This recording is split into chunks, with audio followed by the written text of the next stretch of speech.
तुम्ही साधं 10 रुपये एकाला दिले ना, ए म्हणजे 10 रुपये दिले परत दे म्हणता, बरोबर आहे?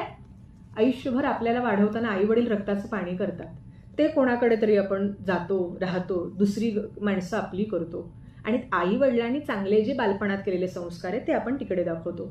मग हे सगळं करत असताना आपण जगण्या वागण्यामध्ये कोणाला दुखावता, कोणाचा मार खावा, आई वडिलांनाही अपेक्षित नाही. आणि समजा तुम्हाला तिथं तसं वागवलं जात असेल तर आई वडिलांकडे वाढणारं मिळालेलं वातावरण वैचारिक, सामाजिक, आर्थिक सगळं वेगळं आहे, दुसरीकडचं वेगळं आहे.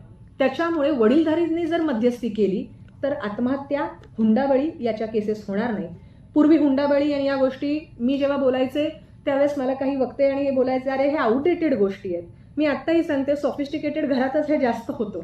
आणि ज्यांना वाटतं हे आउटडेटेड आहे, तर ग्रामीण भागामध्ये शेतकऱ्यांच्या, आमच्या सर्वसामान्यांच्या घरामध्ये समानता जास्त रुजलेली आहे, त्यांना जास्त कळतं.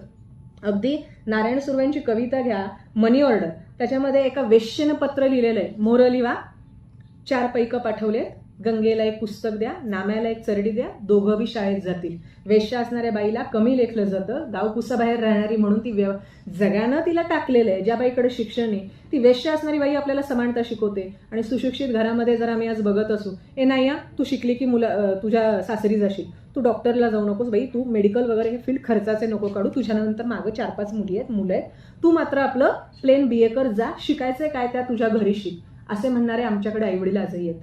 तुमच्या मुला-मुलींना आणि तुम्ही सुद्धा तुमच्या बहिणींना, तुमच्या मोठ्या ताईला, तुमच्या छोट्या ताईला किंवा स्वतःच्या बाबत असा स्टँड घ्या की येणाऱ्या कालखंडात सतत प्रयत्न करून पुढं कसं जाता येईल याच्यासाठी स्वतःची मतं मांडायला सांगा.